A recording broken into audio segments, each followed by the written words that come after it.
ونعوذ بالله من شرور أنفسنا ومن سيئات أعمالنا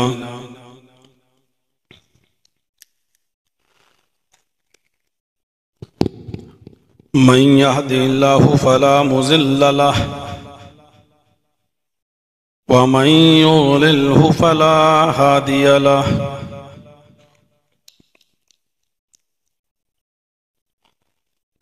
وأشهد أن لا إله إلا الله وحده لا شريك له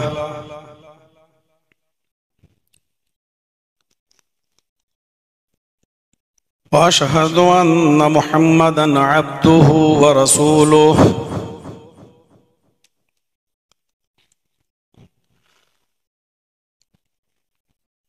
أما بعد فإن خير الحديث كتاب الله وخير الهدي هدي محمد صلى الله عليه وسلم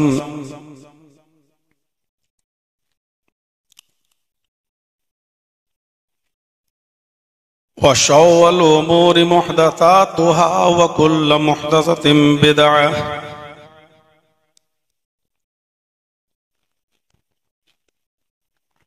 وكل بدعة ضلالة وكل ضلالة في النار.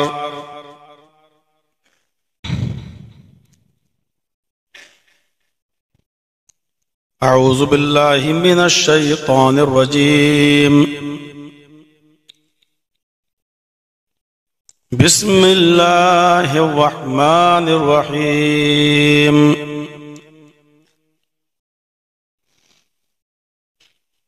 ولا تهنوا ولا تحزنوا وأنتم الأعلون إن كنتم مؤمنين.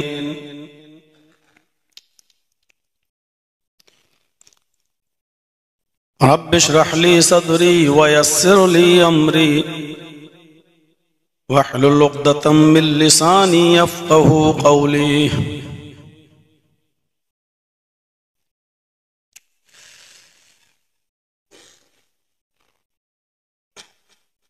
فضیلت الشیخ مولانا جنید مکی حفظہ اللہ اس اجلاس کی جو شخصیت نظامت کر رہی ہے، ہمارے معزز دوست فضیلت الشیخ عبداللہ سعود عثمانی حفظہ اللہ،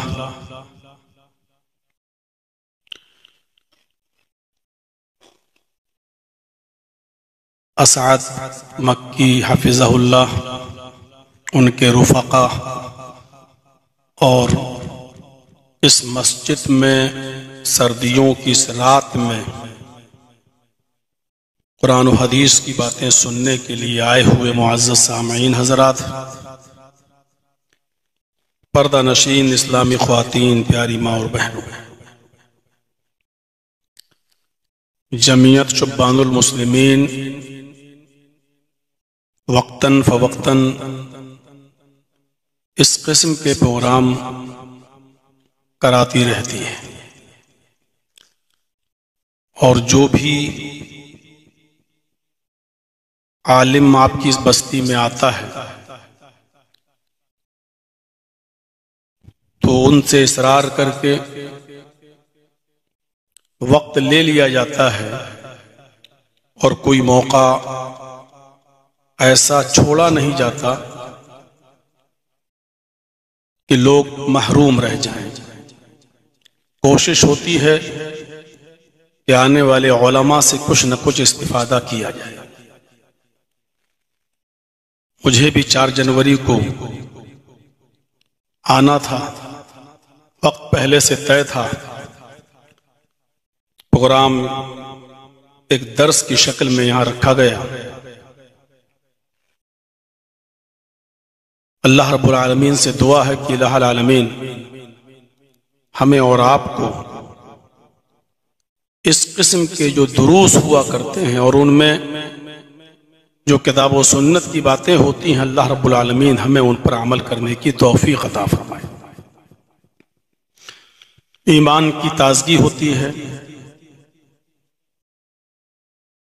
اور جو سستی ہوتی ہے، ہماری عملوں کی جو کوتاہی ہوتی ہے، اس قسم کے پروگراموں سے وہ کوتاہی تھوڑی دور ہو جاتی ہے، اور اثر نو ایک تازگی سی انسان محسوس کرتا ہے اپنی عملی زندگی کے اندر۔ دو چیزیں بڑی اہم ہیں اسلام کے اندر، ایک ایمان اور دوسری عمل صالح۔ قرآن کریم کا جب آپ مطالعہ کریں گے تو جا بجا یہ پڑھیں گے، بہت سی جگہوں پر آپ کو یہ آیت ملے گی، اِلَّا الَّذِينَ آمَنُوا وَعَمِلُوا الصَّالِحَاتِ۔ اس کے ساتھ آگے پیچھے کچھ جوڑ دیا جاتا ہے، کہیں جوڑا گیا اِلَّا الَّذِينَ آمَنُوا وَعَمِلُوا الصَّالِحَاتِ فَلَهُمْ أَجْرٌ غَيْرُ مَمْنُونٍ، کہیں کہا گیا اِلَّا الَّذِينَ آمَنُوا وَعَمِلُوا الصَّالِحَاتِ وَتَوَاصَوْا بِالْحَقِّ وَتَوَاصَوْا بِالصَّبْرِ۔ لیکن مجھے جس طرف اشارہ کرنا ہے وہ یہ دو چیزیں ہیں، ایمان اور عمل صالح۔ اور اس کی وجہ یہ ہے کہ اللہ رب العالمین نے اہل ایمان کو سربلندی عطا کرنے کا وعدہ کیا ہے، عزت دینے کا وعدہ کیا ہے، لیکن ایک شرط کے ساتھ، وَلَا تَهِنُوا وَلَا تَحْزَنُوا وَأَنْتُمُ الْأَعْلَوْنَ إِن كُنتُم مُؤْمِنِينَ۔ مومنو تم غم نہ کرو، وَلَا تَحْزَنُوا مایوس مت ہو، تمہیں گھبرانے کی ضرورت نہیں ہے، غم کرنے کی ضرورت نہیں ہے، تمہیں مایوس ہونے کی بھی ضرورت نہیں ہے۔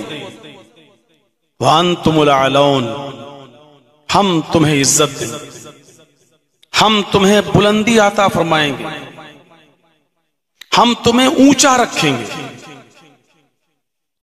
ہم تمہیں صاحب حکومت بنائیں گے، ان کنتم مومنین، اگر تم مومن ہو جاؤ تو۔ یہ آگے والا جملہ یہی قابل غور ہے۔ فقہ کی کتابیں جب آپ پڑھیں گے تو اس میں آپ کو مفہوم مخالف پڑھایا جائے گا، بتایا جائے گا، اس کا بھی مفہوم مخالف نکالیے۔ اللہ نے کہا کہ ہم تمہیں عزت دیں گے، بلندی دیں گے، صاحب حکومت بنائیں گے، شرط یہ ہے کہ تم پہلے مومن بن جاؤ۔ آج ہم صاحب عزت نہیں ہیں، صاحب حکومت بھی نہیں ہے، بلندی بھی ہمیں نہیں مل رہی ہے، ہر جگہ ہم رسوا اور ذلیل بھی ہو رہے ہیں۔ اس کا مطلب یہ ہے کہ ہمارے اندر ایمان، مطلوبہ ایمان نہیں ہے۔ دعوی ایمان تو ہے ہمارے پاس، لیکن جو ایمان مطلوب ہے، جو اللہ چاہتا ہے، وہ ہمارے پاس نہیں۔ دو چیزوں کی طرف اشارہ کیا میں نے، ایمان اور عمل صالح۔ صرف ایمان کافی نہیں ہے، عمل صالح ضروری، صرف عمل صالح ضروری نہیں ہے، ایمان کا ساتھ ہونا بھی ضروری ہے۔ میں نے شاید کبھی مثال دی ہو آپ کے اس علاقے میں یا نہیں، مجھے نہیں معلوم۔ ایمان اور عمل صالح کا تعلق بالکل ایسا ہے جیسے موبائل اور سم۔ آپ کے پاس اگر موبائل ہے لیکن سم نہیں ہے تو 1 لاکھ کا ایپل کا موبائل بھی آپ کا آئی فون بھی بیکار ہے۔ آپ کے پاس صرف سم ہے اور اس میں بیلنس 50,000 ہو 1 لاکھ ہو، لیکن وہ سم پڑی ہے ایک جگہ،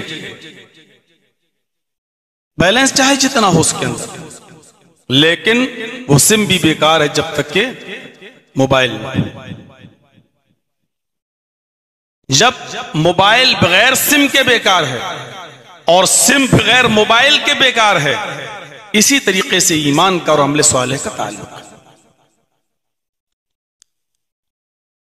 کتنے غیر مسلم، آپ چلے جائیے بامبے، چلے جائیے آپ دلی ایمس وغیرہ میں اور ٹاٹا میموریل میں بامبے میں، کتنے غیر مسلم لوگ ایسے ہیں جو غریبوں کی مدد کرنے کے لیے چیک لے لے کے دوڑ رہے ہیں۔ آپ کو اتنے روپے کی ضرورت ہے کینسر کے علاج میں، یہ لیجئے۔ آپ کے آپریشن میں اتنا خرچہ ہو رہا، آپ غریب آدمی ہیں، یہ لیجئے۔ فری علاج کروا رہے ہیں ان کا، لیکن ان کا یہ عمل اور یہ اچھا کام بیکار ہے، اس لیے کہ ان کے پاس ایمان نہیں۔ ہمارے پاس ایمان تو ہے، ایمان کا دعویٰ تو ہے، لیکن مجبوری یہ ہے کہ ہمارے پاس عمل نہیں۔ اور صرف ایمان کا دعویٰ کر لینے سے ہم مومن نہیں ہو جائیں گے۔ ایمان ایک معاہدہ ہے، غور سے سنیے گا اس مثال کو۔ ایمان ایک معاہدہ ہے اور عمل صالح اس معاہدے کا عملی نتیجہ ہے۔ وہ معاہدہ آپ کا تبھی مانا جائے گا جب اس معاہدے کے تحت آپ عمل کریں گے۔ عمل نہیں تو معاف کیجئے گا، معاہدہ چاہے جتنا مضبوط ہو، کوئی آپ کو آپ کے معاہدے کے مطابق آپ کو پوری مزدوری نہیں دے گا۔ فرض کر لیجئے جرجیت صاحب ایک مستری ہیں، مکان کی تعمیر کرتے ہیں، اور آپ نے ہم سے کہا کہ صاحب ایک دیوار یہ کھڑی کرنا ہے، کتنا پیسہ لیں گے؟ جرجیت صاحب نے کہا 1,000 روپیہ پر ڈے۔ کتنے دن میں آپ یہ دیوار کھڑی کر دیں گے؟ کہ 5 دن میں آپ کی یہ دیوار مکمل ہو جائے گی، میں صبح 9 بجے آؤں گا اور 5 بجے چلا جاؤں گا، 5 دن لگیں گے۔ آپ نے کہا ٹھیک ہے، 5 دن میں آپ ہماری دیوار کھڑی کر دیجئے اور 5 دن کے بعد آپ ہم سے 5,000 روپیہ لے لیجئے۔ یہ معاہدہ طے ہو گیا۔ آپ نے ایک معاہدہ کیا، ہم 5,000 روپے دیں گے، اس معاہدے کے مطابق ہم نے وعدہ کیا، ٹھیک ہے ہم 5 دن آپ کے ہاں کام کریں گے، صبح 9 بجے آئیں گے، 5 بجے جائیں گے اور 5 دن میں آپ کی دیوار کھڑی کر دیں گے۔ جرجیت صاحب 5 دن آپ کے پاس آتے ہی نہیں ہیں اور 5 دن کے بعد 6 دن پہنچتے ہیں اور آپ سے کہتے ہیں کہ مجھے میری مزدوری دیجئے، آپ دے دیں گے؟ وہ کہے گا صاحب آپ نے دھوکہ دیا ہے، جب آپ کو آنا ہی نہیں تھا تو پہلے بتا دیتے، ہم کسی اور کو رکھ لیتے۔ نہیں صاحب وہ سب چھوڑیے، آپ نے وعدہ کیا تھا کہ میں 5,000 روپے دوں گا، آپ دیجیے۔ وہ شخص یا آپ کیا کہیں گے؟ جرجیت صاحب پاگل ہیں کیا؟ کسی پاگل خانے میں آپ کا علاج کرایا جائے؟ 5,000 روپے دینے کا وعدہ میں نے اس وقت کیا تھا جب آپ 5 دن یہاں کام کریں گے اور میری دیوار بنائیں گے۔ آپ نے دیواری کھڑی نہیں کی، 5 دن کام ہی نہیں کیا، پھر ہم آپ کو مزدوری کیسے دیں؟ جرجیت صاحب ضد کر رہے ہیں، نہیں صاحب کام کیا ہو یا نہ کیا ہو، لیکن میں نے اقرار تو کیا تھا کہ کام کریں گے، میں اس کا انکار تو نہیں کر رہا ہوں نا، میں کہہ تو رہا ہوں کہ میں نے اقرار کیا تھا کہ کام کروں گا، نہیں کیا تو کیا ہوا، میں انکار نہیں کر رہا ہوں، لہذا اس اقرار کے بدلے میں ہمیں مزدوری دے دیجئے۔ سارے لوگ مل کر ہمیں پاگل کہیں گے، آپ کا فیور کریں گے، ہمارا نہیں۔ اگر ہم مقدمہ دائر کرتے ہیں کورٹ میں تو ہم ہی ہاریں گے، کیونکہ ہمارا اصول، ہماری دلیل کمزور ہے۔ آپ نے ایک معاہدہ کیا اللہ تعالی سے، اللہ نے کہا کہ یہ ایمان تمہیں اپنے اندر پیدا کرنا ہے، آپ نے کہا کہ ٹھیک ہے ہم اس کے بدلے نماز پڑھیں گے، روزہ رکھیں گے، حج کریں گے، زکات دیں گے، بھی ایک معاہدہ طے ہو چکا. اللہ نے کہا یہ کام کرو گے تو بدلے میں ہم تمہیں جنت دیں گے. قیامت کے دن آپ کھڑے ہو جائیے اور کہیے گا کہ اے اللہ تو مجھے جنت میں داخل کر، کیونکہ تو نے وعدہ کیا تھا جنت میں داخل کرنے کا. تو اللہ رب العالمین کہے گا میرے بندے یہ اقرار تھا، میری شرط تھی کہ تم یہ کرو گے تو میں یہ کروں گا. تم نے ہماری شرط پوری نہیں کی، اس معاہدے پر تم نے عمل ہی نہیں کیا، تو جنت کیسے؟ ہم چاہتے ہیں کہ ہم نماز پڑھیں نہیں اور جنت مل جائے. ہم چاہتے ہیں کہ ہم روزے رکھیں نہیں اور جنت مل جائے. ہم چاہتے ہیں کہ ایمان کے ساتھ جو عمل صالح کی شرط لگی ہوئی ہے وہ عمل صالح ہم کریں ہی نہیں. اللہ صرف اپنا وعدہ پورا کر لے، ہم نے اس کے بدلے میں جو اقرار کیا ہے وہ پورا نہیں کرنا ہے. صرف اقرار کے بدلے میں ہم جنت حاصل کر لیں. میرے بھائیوں ایسا نہیں ہو سکتا ہے. ایمان ایک معاہدہ ہے، عمل صالح اس کا عملی نتیجہ ہے. جب تک ہم یہ عمل نہیں کریں گے اللہ رب العالمین بھی اپنا وعدہ پورا کیوں کرے گا؟ ہمیں یہ پہچاننے کی ضرورت ہے، یہ سمجھنے کی ضرورت ہے ہم اپنے معاہدے پر کتنا کاربند ہیں، کتنا پابند ہیں. جو معاہدہ ہم کر رہے ہیں عملی نتیجہ اس کا کتنا پکا ہے. یہ چیز ذرا توجہ سے سننے کے لائق ہے اور غور کرنے کی بھی چیز ہے. قرآن بار بار کہتا ہے وَلَا تَهِنُوا وَلَا تَحْزَنُوا وَأَنْتُمُ الْأَعْلَوْنَ. اللہ نے یہ وعدہ کیا ہے مومنوں ہم تمہیں بلندی دیں گے، ہم تمہیں عزت دیں گے، ہم تمہیں عزت بخشیں گے، لیکن شرط یہ ہے کہ تم اپنے اندر ایمان پیدا کر لو.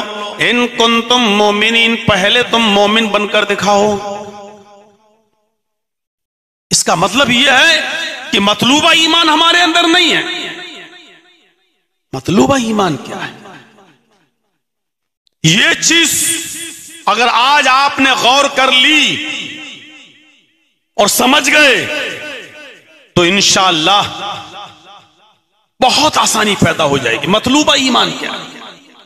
پہلی چیز یہ ہے کہ ایمان جب کسی کے اندر آ جاتا ہے، ایمان جب کسی کے اندر آ جاتا ہے تو ایمان کی پہلی نشانی یہ ہے کہ ڈر اور خوف مومن کے اندر سے نکل جاتا ہے.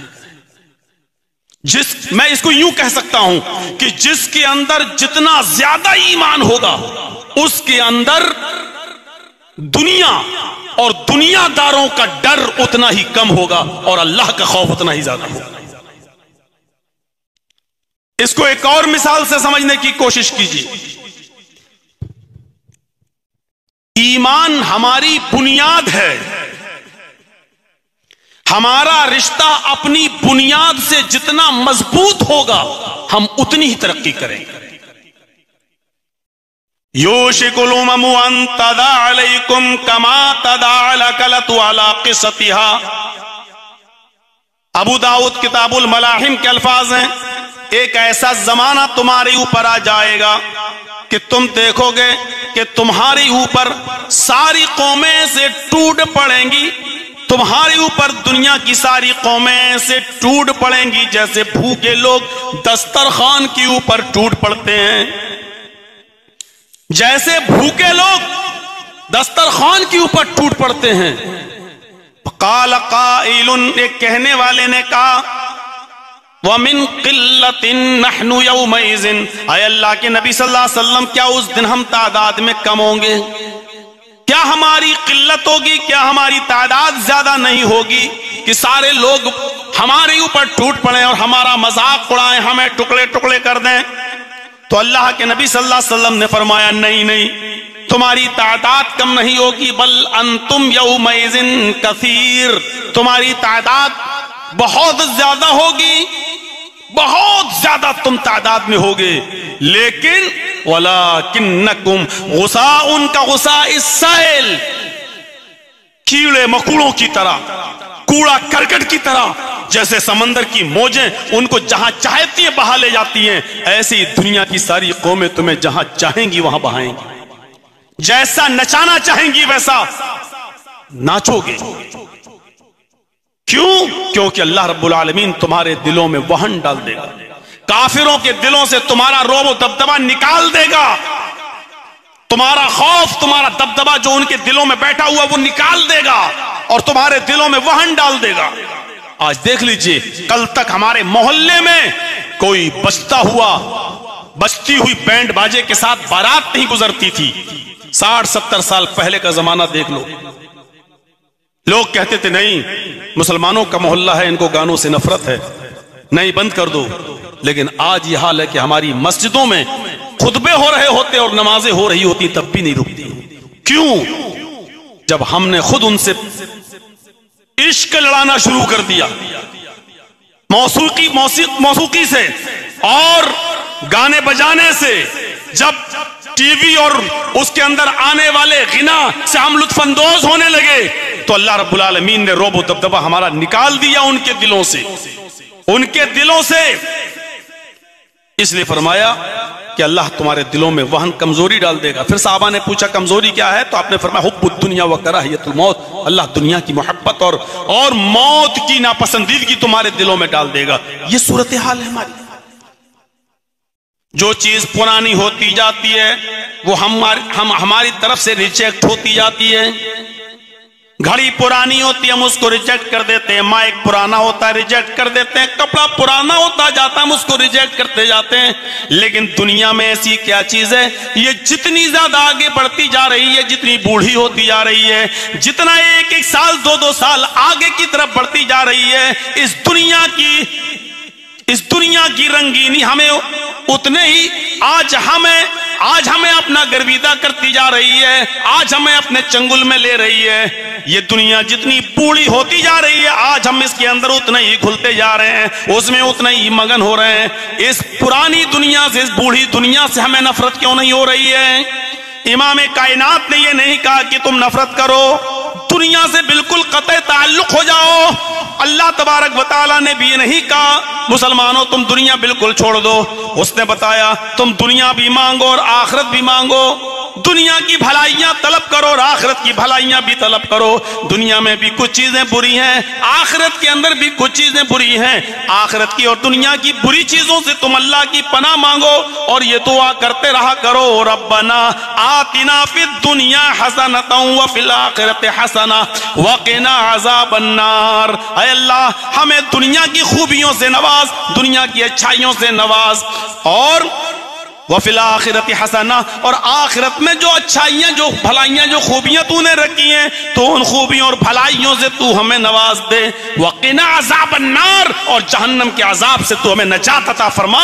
میرے بھائیوں، قطع تعلق ہونے کو نہیں کہا ہے، صرف دنیا کی اچھی چیزوں کو لینے کے لیے کہا ہے. لیکن دنیا جتنی بوڑھی ہوتی جا رہی ہے ہم اس میں اتنا ہی مگن ہوتے جا رہے ہیں، اور جتنا ہم دنیا میں مگن ہو رہے ہیں اتنا ایمان سے ہم دور ہو رہے ہیں، یعنی کہ اپنی بنیاد سے دور ہو رہے ہیں. بنیاد ہم نے چھوڑ دی. ایک مثال پر غور کیجئے. آم کا پیڑ لگا ہے، پہلے آم کا پھل اس میں چھوٹا تھا، دھیرے دھیرے بڑا ہوا. پہلے اس میں کھٹا پن تھا، اب اس کے اندر میٹھا پن آ گیا. چھوٹے آم سے بڑا ہوا، کھٹے سے میٹھا ہوا. اس آم کے اندر دن بہ دن ترقی ہوتی جا رہی ہے. کیوں؟ کیونکہ یہ اپنی بنیاد سے جڑا ہوا ہے. کبھی آپ نے غور کیا ہے کہ ہوا چلی اور چند آم آپس میں ٹکرائے، ان آموں میں ایک آم ٹوٹ جاتا ہے، اور جیسے ہی وہ ٹوٹتا ہے وہ آم زمین کے اوپر گرتا ہے. میں آپ سے پوچھنا چاہتا ہوں کہ جب آم نے اپنی بنیاد کو چھوڑا تو زمین کے اوپر کیوں آیا؟ اس آم کو آسمان کی بلندی نے اپنی طرف کیوں نہیں کھینچا؟ وہ آم اوپر کی طرف کیوں نہیں گیا؟ جب آم ٹوٹا پیڑ سے تو وہ نیچے کی طرف کیوں آیا؟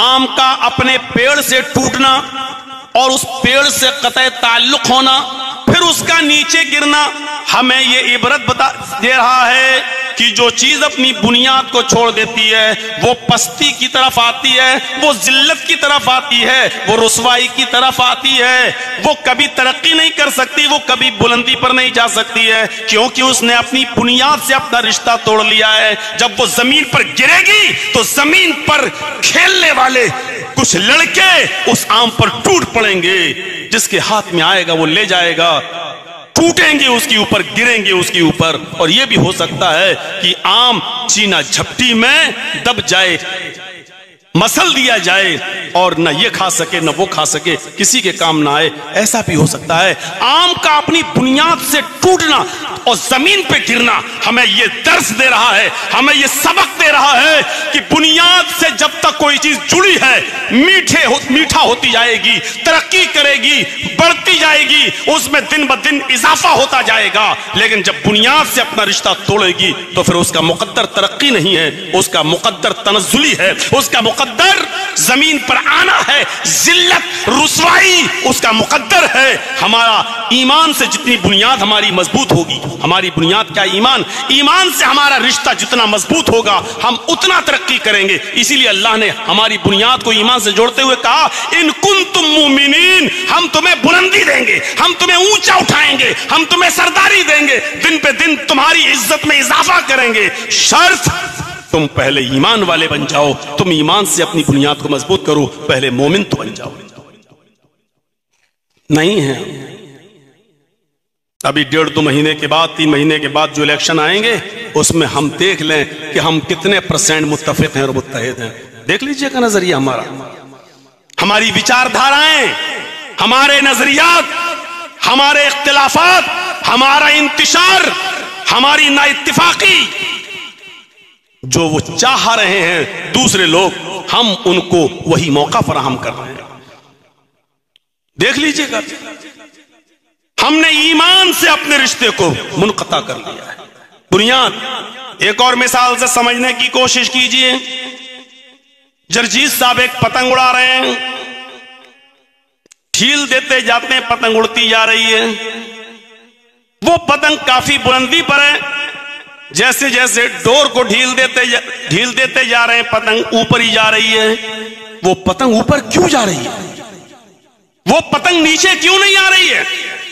کیونکہ وہ اپنی بنیاد سے جڑی ہوئی ہے، وہ اپنی بنیاد سے رشتہ ہموار کی ہوئی ہے۔ ہم چھوڑ رہے ہیں، کھینچتے ہیں پھر چھوڑتے ہیں، اوپر جا رہی ہے۔ لیکن دوسری پتنگ والا پتنگ اڑاتا ہے اور دوسرا آدمی اپنی پتنگ کو میرے پتنگ کے پاس لاتا ہے، پیش لڑتے ہیں، آپس میں دونوں پتنگیں ٹکراتی ہیں اور اس پتنگ نے ہماری پتنگ کی ڈور کو کاٹ دیا۔ اب جب پتنگ کٹتی ہے ہماری ڈور سے تو پھر وہ پتنگ اوپر کیوں نہیں جاتی جبکہ وہ اوپر ہی ہے، کافی اوپر ہے، ہوا بھی چل رہی ہے، پھر ہوا اس پتنگ کو اور اوپر کیوں نہیں لے جا رہی ہے؟ پھر وہ پتنگ ہچکولے کھاتے ہوئے، جمپنگ کرتے ہوئے، کلا منڈیاں کھاتے ہوئے، کروٹیں بدلتے ہوئے وہ پتنگ نیچے کی طرف آ رہی ہے، اور نیچے اوباش اور چھچورے لڑکے اس پتنگ کے اوپر ٹوٹ پڑتے ہیں اور ٹکڑے ٹکڑے کر دیتے ہیں۔ کیوں؟ اس پتنگ نے، ہوا نے اس پتنگ کو اوپر کیوں نہیں اڑایا؟ وہ پتنگ تو اڑ رہی تھی، پھر اور اوپر کیوں نہیں گئی؟ ڈور سے کٹنے کے بعد ہوا اس کو اور اوپر کیوں نہیں لے گئی؟ اس لیے نہیں لے گئی، پتنگ کا ڈور سے کٹنا پھر نیچے کی طرف آنا ہمیں چیخ چیخ کر یہ درس دے رہا ہے، پتنگ نے اپنی بنیاد سے اپنا رشتہ توڑ لیا ہے، اب یہ پتنگ کبھی ترقی نہیں کر سکتی ہے، کبھی رفعت اور بلندی پر نہیں جا سکتی ہے، اب یہ تنزلی کی طرف آئے گی، یہ نیچے آئے گی، ذلیل ہوگی۔ اوباش لڑکے اس پتنگ پر چینا چپٹی کر کے اس کو پھاڑ دیں گے۔ ایمان سے جب ہمارا رشتہ مضبوط ہوگا ہم بلندی پر جائیں گے، ایمان سے ہمارا رشتہ مضبوط نہیں ہوگا، منقطع ہو جائے گا تو دنیا کی ساری قومیں ہمارے اوپر ٹوٹ پڑیں گی۔ اور اسی کو کہا تھا اللہ کے رسول نے، یوشک الامم ان تداعی علیکم کما تداعی الکلۃ علی قصتھا۔ کیوں کہا تھا دنیا کی ساری قومیں ٹوٹ پڑیں گی؟ کیونکہ ایمان سے ہمارا رشتہ منقطع ہو جائے گا۔ آج ہم نظریہ ڈالیں، نظریں ڈالیں اپنے سماج پر، اپنی سوسائٹی پر، خود غور کریں۔ ہم اور جن کے اندر ایمان ہے یا جو ایمان کا دعویٰ کرتے ہیں، ہم اور آپ سب، اس میں ہم لوگ بھی شامل ہیں۔ علماء کوئی فرشتے نہیں ہوتے ہیں۔ ہم اپنے غریبانوں میں بھی جھانک کر دیکھیں، ہم اور آپ سب جن کے پاس ایمان کا دعویٰ ہے وہ یہ دیکھیں کہ وہ اپنے دعوے میں کتنے پرسنٹ ایمان والے ہیں، پرسنٹیج کا لحاظ کریں۔ ایمان کی پہلی صفت، ایمان کی پہلی خصوصیت کہ جب کسی کے اندر ایمان آ جاتا ہے اور وہ اپنے آپ اپنے اندر ایمان پیدا کر لیتا ہے تو کائنات کا خوف اس کے اندر سے نکل جاتا ہے، اللہ کا خوف اس کے اندر آ جاتا ہے۔ ابھی مان لیجئے آپ کو جلسے کی ایک پرمیشن ملی ہے 10 بجے تک، ایک مثال دے رہا ہوں، باہر جلسہ ہو رہا ہو روڈ پہ 10 بجے تک، اور آپ چلا رہے ہیں 10:30 11 بجے، ایک پولیس والا کھڑا ہو جائے سب ڈر جائیں گے۔ 5-6 آدمی محلے میں شرابی ہیں، پولیس کو انفارمیشن ملی ہے یہاں محلے میں شراب پی جاتی ہے، ایک پولیس والا آ جائے اور ڈانٹنا سب کو شروع کر دے تو سب بھیگی بلی بنے کھڑے رہیں گے۔ وہ نہتا ہے، اس کے پاس پسٹل نہیں ہے، بندوق نہیں ہے، ڈنڈا نہیں ہے، اکیلا وہ سب کو ڈانٹتا ہے، پورا محلہ سن رہا ہے، کوئی اسے تو طلاق کر کے بات نہیں کر رہا، کوئی بھی اس کو مارنے کے لیے آگے نہیں بڑھتا ہے، لوگ بھیگی بلی بن کر سن رہے ہیں۔ کیوں؟ ایک پولیس والا اکیلے نہتا ہو کر سب کے اوپر حاوی ہے۔ کیوں؟ پولیس والے کے اندر یہ طاقت کیوں آئی؟ کیونکہ پولیس والا جانتا ہے کہ ہم اکیلے نہیں ہیں، ہمارے پاس گورنمنٹ کی طاقت ہے، سرکار کی طاقت ہے، ہم آن ڈیوٹی ہیں۔ اگر ایک نے بھی ہمارے ساتھ بدتمیزی کی تو ہماری ایک کال پر پورا محلہ چھاونی میں تبدیل ہو جائے گا۔ ہم اس کو بدتمیزی کے ساتھ نہیں بول سکتے ہیں، نہ مار سکتے ہیں۔ کیوں؟ کیونکہ ہمیں معلوم ہے کہ وہ اکیلا نہیں ہے، اس کے پاس سرکار کی طاقت ہے۔ ایک اکیلا پولیس والا جب سب پر حاوی، کیونکہ گورنمنٹ کی طاقت، ہم ایک پولیس والے سے ڈرے ہوئے کیونکہ ہم جانتے ہیں کہ اس کے پاس گورنمنٹ کی طاقت۔ ایک مومن جب اس کے اندر سچ میں ایمان پیدا ہو جاتا ہے، حقیقت میں جب ایمان اس کے اندر آ جاتا ہے تو میرے بھائیوں، رب کعبہ کی قسم، پھر وہ اپنے آپ کو اکیلا محسوس نہیں کرتا، پھر وہ اپنے آپ کو تنہا محسوس نہیں کرتا۔ وہ جانتا ہے کہ یہ دنیا ایک طرف لیکن میرا رب میرے ساتھ ہے۔ اس کے اندر صرف اللہ کا خوف ہوتا ہے، کسی اور کا نہیں۔ کیا آپ نے مسلمانوں کی وہ تاریخ پڑھی ہے کہ جب انہوں نے سارے علاقوں میں اسلام اور ایمان کا جھنڈا لہرا دیا، محمد رسول اللہ کا جھنڈا لہراتے ہوئے یہ مسلمان جب افریقہ میں داخل ہوتے ہیں، جب افریقہ میں داخل ہوتے ہیں تو ان نوجوانوں کا سردار، ان نوجوانوں کا کمانڈر ان چیف عقبہ ابن نافع ہے۔ جب وہ افریقہ کے ایک ساحل پر ایک سمندر کے پاس پہنچتا ہے تو کیا دیکھتا ہے کہ سامنے سمندر ہے، نماز کا وقت ہو جاتا ہے۔ آئیے نوجوانوں، اس ایمان سے اپنی بنیاد کو مضبوط کیجئے، اپنے رشتے کو مضبوط کیجئے۔ سمندر کے پانی سے وضو بناتا ہے اور اسی جگہ اپنے فوجیوں کو اور اپنے سپاہیوں کو نماز پڑھاتا ہے۔ نماز پڑھانے کے بعد وہ مقتدیوں کی طرف چہرہ کرتا ہے، سامنے دیکھتا ہے کہ اسلام کا جھنڈا لہرا رہا ہے، دائیں دیکھتا ہے اسلامی اسلام، بائیں دیکھتا ہے تو محمد رسول اللہ کا پرچم۔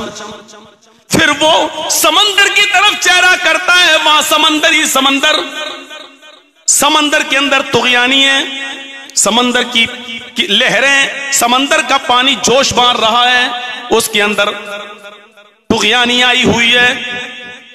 عقبہ ابن نافع کے ساتھ ہی سمندر کی اٹھتی ہوئی لمبی لمبی موجوں لہروں کو دیکھتے ہیں، لیکن عقبہ ابن نافع کہتا ہے الہ العالمین، میرے دائیں طرف اسلام، میرے بائیں طرف اسلام، میرے سامنے بھی اسلام، پیٹھ کے پیچھے سمندر، الہ العالمین، میں نے دائیں دیکھا، بائیں دیکھا، سامنے دیکھا، ہر جگہ اسلام ہی اسلام ہے، یعنی کوئی چپا میں نے باقی نہیں چھوڑا جہاں اسلام کا پرچم نہ لہرا دیا ہو۔ اب سامنے سمندر آ گیا ہے، میری پیٹھ کے پیچھے سمندر ہے، سمندر کے اندر لہریں بہت اونچی اونچی اٹھ رہی ہیں، لیکن اے اللہ مجھے ان لہروں کی پرواہ نہیں ہے۔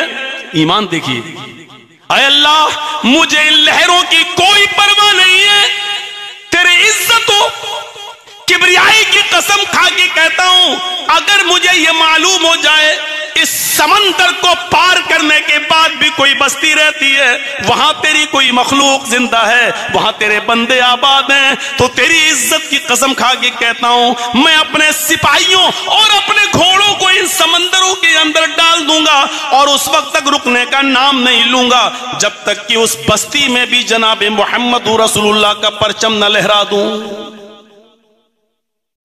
عقبہ ابن نافع کے اندر یہ ایمان، سمندر کی اٹھتی ہوئی لہریں اور موجیں، جہاں بڑے بڑے تیرنے والے بھی اپنے اسٹیمر کو جلدی ڈالتے نہیں ہیں کہیں الٹ نہ دے سمندر کی لہریں، بڑے بڑے پانی میں چلنے والے جہاز شپ ڈرتے ہیں ان کے چلانے والے کہیں سمندر کی بڑی مچھلی کہیں ہمارے جہاز کو الٹ نہ دے، لیکن عقبہ ابن نافع کا ایمان دیکھیے، الہ العالمین اگر پتا چل جائے کہ اس سمندر کو پار کرنے کے بعد بھی کوئی بستی رہتی ہے، میں نبی نہیں ہوں کہ جبرائیل مجھے خبر دے دیں، مجھے معلوم نہیں ہے کہ اس سمندر کو پار کرنے کے بعد بھی تیری کوئی بستی رہتی ہے، اگر اتنا معلوم ہو جائے اس سمندر کو پار کرنے کے بعد بھی تیری مخلوق ہے، زندہ ہے، تو تیری عزت و کبریائی کی قسم کھا کے کہتا ہوں میں اس وقت اپنے گھوڑوں کو سمندر میں ڈال دوں گا اور اس وقت تک رکنے کا نام نہیں لوں گا جب تک کہ اس بستی کے اندر بھی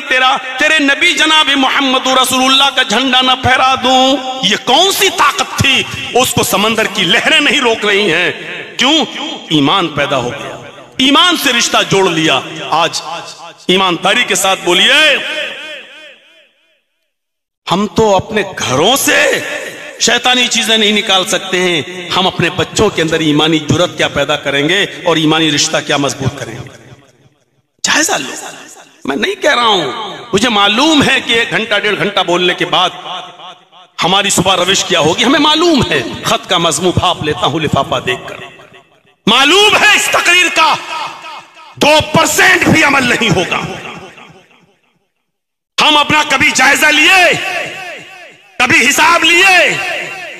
حساب ہمیشہ زندہ لیتے ہیں، مردے نہیں۔ حساب لینا سیکھو، زندہ ہو تو حساب لو، اپنا لو، اپنے بچوں کا لو، اپنی بیوی کا لو، اپنے سماج کا لو، حساب زندے لیتے ہیں، مردہ نہیں۔ کبھی آپ نے حساب لیا؟ مسلمانوں کی تعداد اس ہندوستان میں، دنیا چھوڑ دیجئے، بھارت میں کتنی ہے؟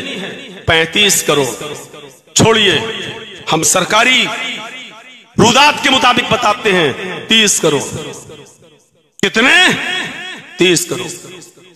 ووٹر لسٹ کے اعتبار سے 25 کروڑ، جو 18 سال سے نیچے ہیں ان کو بھی جوڑیے، ٹوٹل جوڑیے تو 30 کروڑ۔ مدرسے کتنے ہیں پورے ہندوستان کے اندر؟ 3 لاکھ سے 4 لاکھ کے بیچ میں۔ مسجدیں کتنی ہیں پورے ہندوستان کے اندر؟ 5 لاکھ اور 6 لاکھ کے بیچ میں۔ کبھی آپ نے سوچا ہے؟ مسجدیں 5 سے 6 لاکھ، مدرسے 3 سے 4 لاکھ کے بیچ میں، مسلمانوں کی تعداد 30 کروڑ، 30 کروڑ، اور ان مدرسوں سے فارغ ہونے والے علماء کی تعداد تقریباً 50 لاکھ۔ پھر سے سنیے،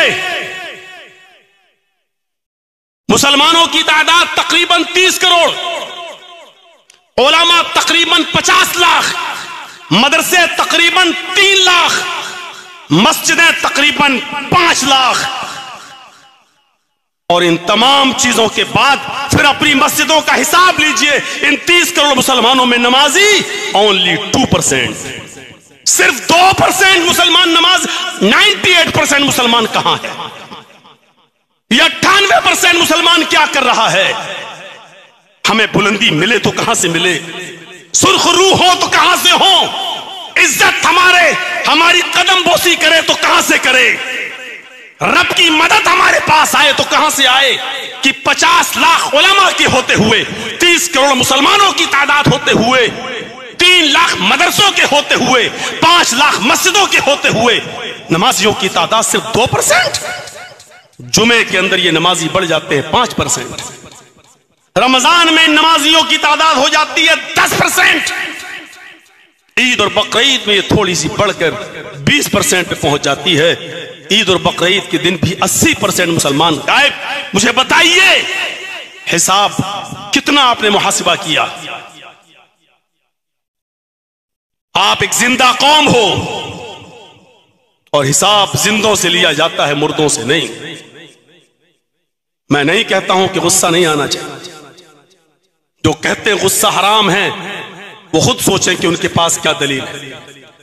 میں تو یہ جانتا ہوں کہ حضرت عمر کو بھی غصہ آتا تھا، میں نے تو پڑھا ہے کہ اللہ کے رسول صلی اللہ علیہ وسلم کو بھی غصہ جب آتا تھا تو کبھی کبھی اتنا کہ ایسا لگتا تھا جیسے انار کا جوس کسی نے نبی اکرم کی آنکھوں میں ڈال دیا، سرخ ڈورے غصے میں نبی کی آنکھوں میں دکھائی دیتے تھے۔ غصہ زندوں کو آتا ہے، مردوں کو نہیں۔ میں پھر کہہ رہا ہوں کہ غصہ زندوں کو آتا ہے، مردوں کو نہیں۔ لیکن نبی کو غصہ کبھی ناجائز بات پر نہیں آتا، جائز بات پر غصہ آنا چاہیے۔ آپ کو غصہ آنے کا حق ہے جب آپ دیکھیں کہ فجر کی نماز میں ہمارا بیٹا مسجد میں کیوں نہیں دکھائی دیا، آپ کو غصہ آنا چاہیے۔ آپ کو غصہ آنا چاہیے کہ 12 بجے تک آپ کا بیٹا موبائل چلا رہا ہے، اینڈرائڈ کیا کر رہا ہے، آپ کو غصہ آنا چاہیے۔ آپ کی بیٹی رات کے 1 بجے تک اینڈرائڈ موبائل چلا رہی ہے، غصہ آنا چاہیے۔ اذان کا وقت ہے، آپ کی اولاد مسجد میں نماز پڑھنے نہیں جا رہی ہے جبکہ سب 10 سال سے بڑے ہیں، غصہ آنا چاہیے۔ یہ جائز موقع ہے غصہ آنے کا، یہاں ہمارا غصہ کیوں نہیں آتا؟ کبھی حساب لیا اپنا؟ کبھی حساب لیا؟ آپ نے پوچھا اپنی بیوی سے 4 گھنٹے تم غائب رہی، 1 گھنٹے کا کام تھا تمہارا، یہ 3 گھنٹے تم نے کہاں لگائے؟ کبھی حساب لیا آپ نے؟ کبھی پوچھا اپنی بچیوں سے کالج اور اسکول جاتی ہو، 12 بجے چھٹی ہوتی ہے، آج 2 بجے تم گھر پہ کیسے لوٹی ہو؟ جہاں غصہ آنا چاہیے وہاں غصہ ہمیں نہیں آ رہا ہے، جہاں نہیں آنا چاہیے وہاں ہمیں غصہ آتا ہے۔ اچھا، جب میں وقت پہ پہنچ گیا تھا تو نے اس کو کھڑا کیسے کر دیا نماز پڑھنے کے؟ یہاں ہمیں غصہ آ رہا ہے۔ میری مسجد بن چکی ہے، تم نے اپنی مسجد میرے مسجد کے بغل میں کیوں بنا دی؟ میری دکان کھلی ہے، تم نے اپنی دکان کیوں کھول دی؟ آج غصہ ہمیں اس بات پہ آ رہا ہے۔ کبھی اپنا محاسبہ کیا ہے؟ آئے حساب زندوں سے لیا جاتا ہے، مردوں سے، اور حساب جب ہم سے لیا جائے تو برا نہیں ماننا چاہیے۔ حضرت عمر فاروق کا واقعہ یاد کرو، جب ممبر پہ کھڑے ہوئے اور خطبہ دینا جیسے شروع کیا، ایک نوجوان اٹھا، عمر امیر المومنین خطبہ نہیں دینے دو۔ کہا کیا ہوا؟ کہا پہلے حساب دو کہ نئی قمیص تمہارے جسم پر کہاں سے آئی؟ حضرت عمر فاروق نے کہا عبداللہ میری طرف سے جواب پیش کرو۔ تاریخ خطیب پڑھیے، خطیب بغدادی کی۔ حضرت عبداللہ جواب دیتے ہیں کہ بیت المال میں جو چادریں آئی تھی سب کو ایک ایک چادر بٹنا تھی، تقسیم ہونا تھی، سب کو ایک ایک چادر دی گئی۔ میرے باپ کو بھی ایک چادر ملی، اسی چادر کی انہوں نے قمیص بنا لی۔ حضرت عمر نے کہا نوجوان کیا مطمئن ہو گئے ہو؟ جس کو بات بات پہ غصہ آتا ہو، اتنا بڑا حساب، امیر المومنین کا حساب، وہ بھی ممبر پر قدم رکھنے کے بعد سب کے سامنے، لیکن غصہ نہیں آ رہا۔ مطمئن ہوئے؟ اس نے کہا نہیں، اب تو اور زیادہ ڈاؤٹ ہو۔ کہا اللہ کی قسم اس وقت تک خطبہ نہیں دوں گا جب تک تمہارا شک دور نہیں کر دے۔ کیا ڈاؤٹ؟ کہا امیر المومنین مجھے بھی تو ایک کرتا ملا تھا، میرا کرتا، مجھے بھی تو ایک چادر ملی، میرا کرتا تو منع نہیں، آپ ہم سے ڈبل لمبائی میں، چوڑائی میں، موٹائی میں آپ کی قمیص کیسے بن گئی؟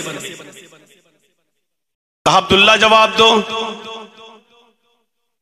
امیر المومنین کے صاحبزادے عبداللہ اٹھتے ہیں اور کہتے ہیں کہ نوجوان میرا باپ جب بھی اٹھتا تھا، بیٹھتا تھا، چلتا تھا تو اس کے جسم پر جو کپڑا تھا اس میں 12 پیوند لگے ہوئے تھے، جوڑ لگے ہوئے تھے، مجھے برا لگتا تھا. ایک ایک چادر سب کو ملی تھی, میرے باپ کو بھی چادر ملی تھی, ایک چادر مجھے بھی ملی تھی, میرا بھی حق تھا. میں نے اپنے باپ کی اس بری حالت کو دیکھا کہ پیوند لگا ہوا کپڑا پہنتے ہیں, تو میں نے اپنی چادر بھی اپنے باپ کو دے دی. اپنی اور میری دونوں چادریں ملا کر میرے باپ نے قمیص بنا لی. اس نوجوان نے کہا امیر المومنین اب آپ خطبہ دیجئے, میں مطمئن ہو گیا. حساب زندوں سے لیا جاتا ہے, مردوں سے نہیں.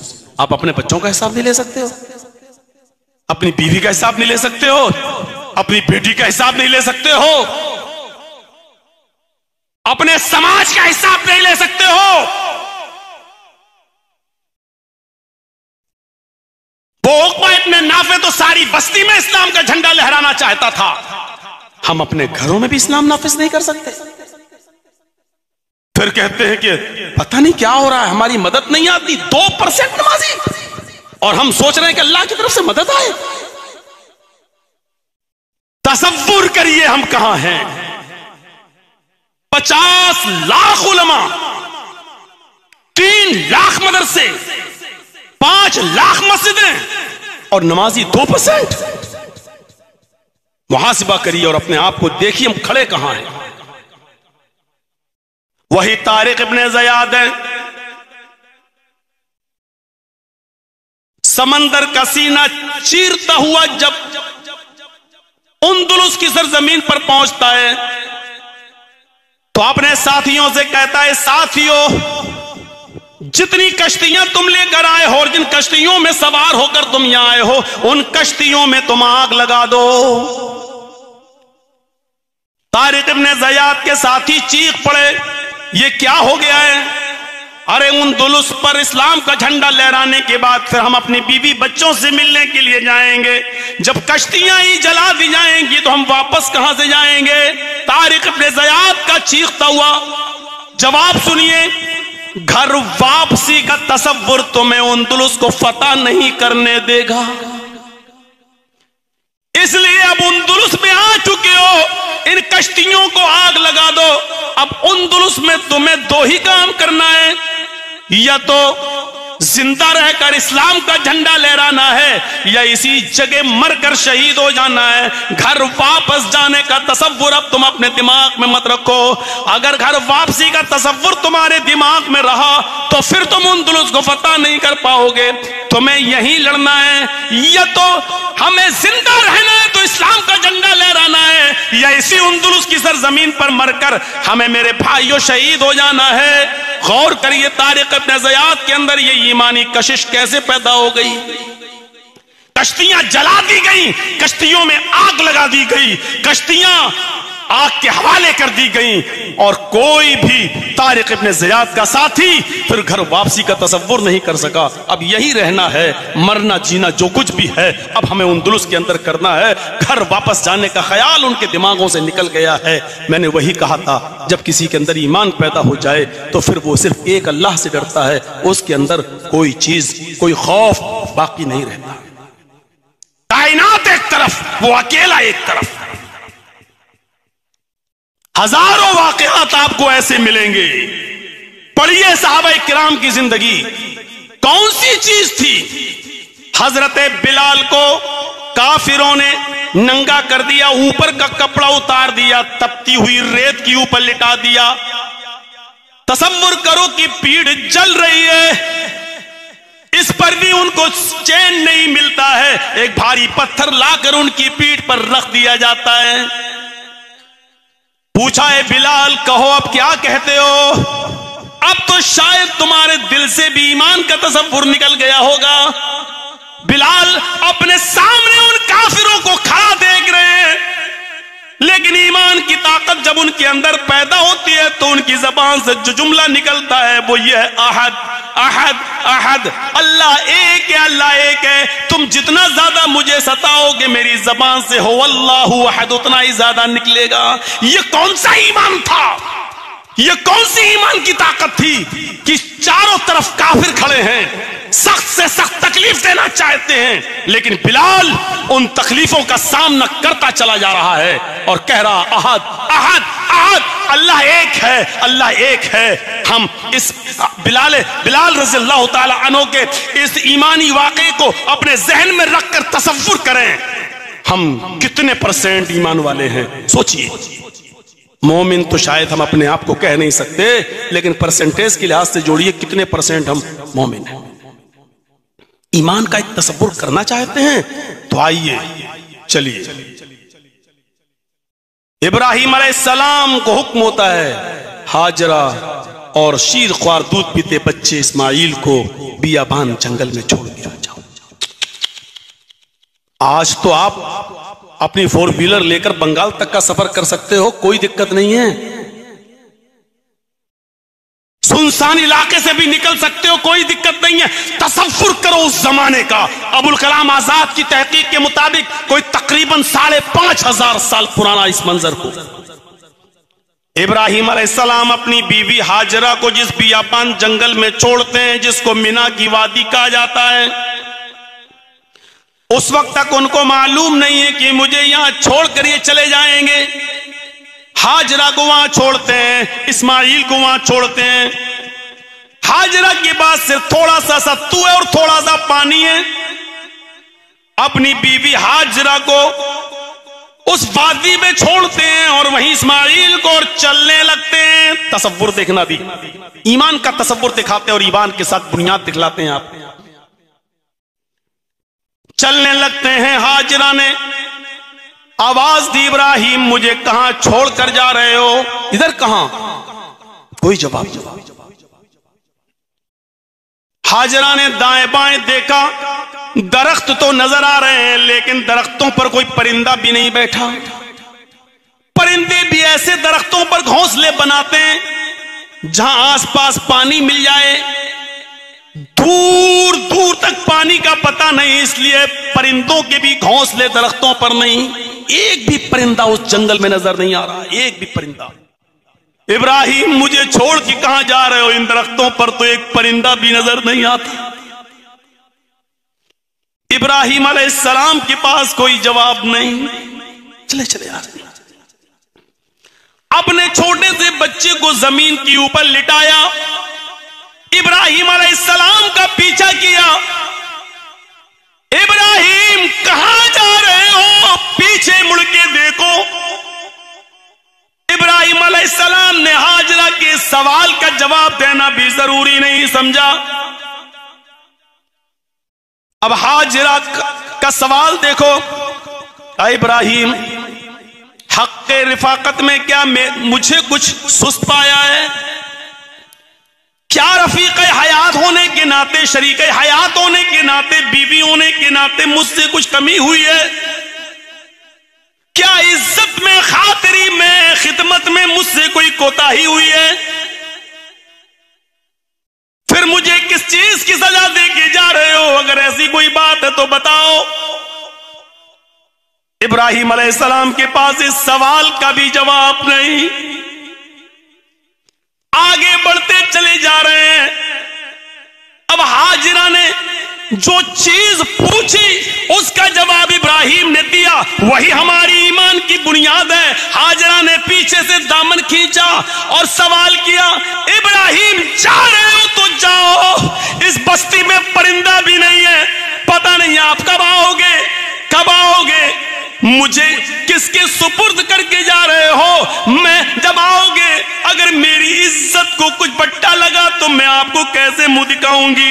اس بچے کو کچھ ہو گیا تو میں آپ کو کیا منہ دکھاؤں گی؟ آئے ابراہیم اتنا بتاؤ، جا رہے ہو تو جاؤ۔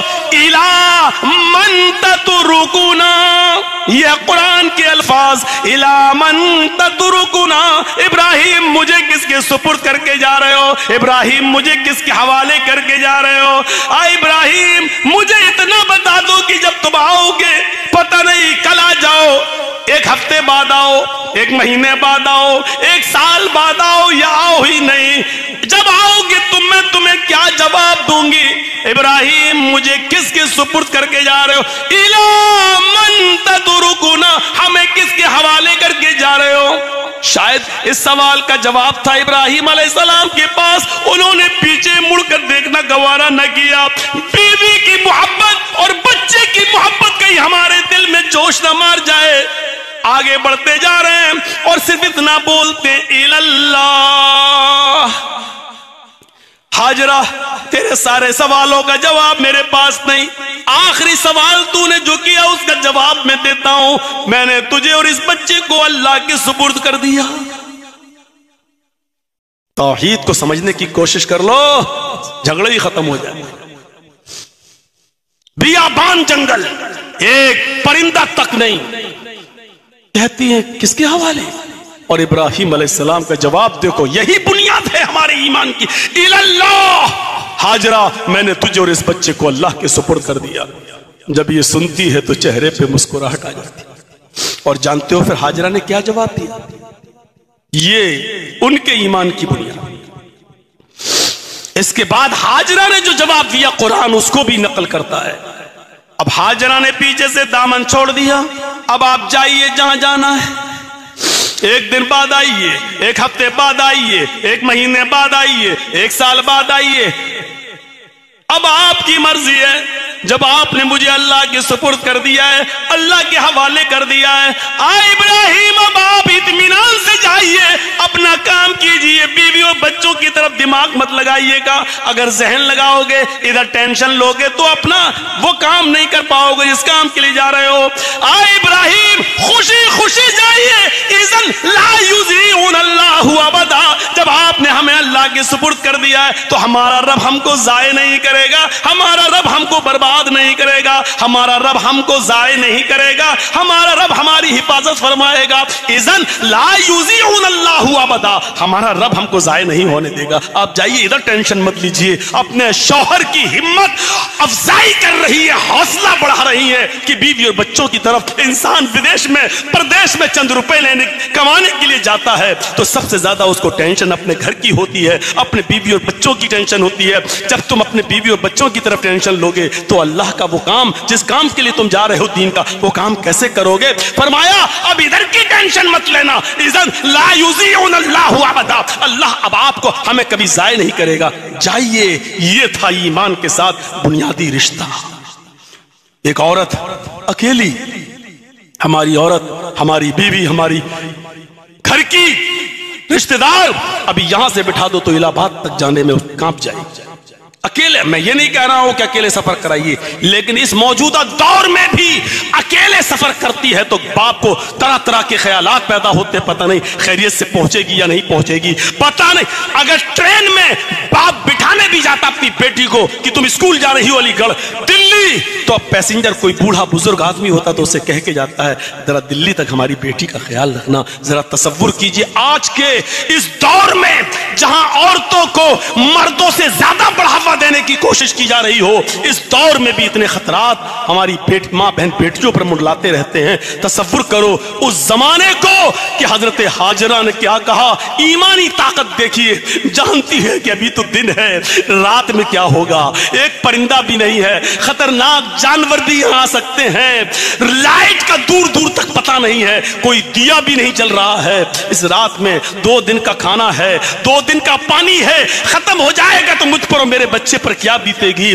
تصور کرو ان تمام خطرات کے ہوتے ہوئے بھی کیا کہتی اللہ ہم کو ضائع نہیں ہونے دے گا۔ یہ ایمان کی طاقت ہے۔ ایمان کی طاقت جب ہمارے اندر آ جاتی ہے تو پھر وہ صرف اللہ سے ڈرتا ہے، اللہ پر توکل کرتا ہے اور ساری چیزیں اس کی نظر میں ہیج، یہاں تک کہ شوہر بھی جاؤ اب تمہیں جہاں جانا ہو جاؤ۔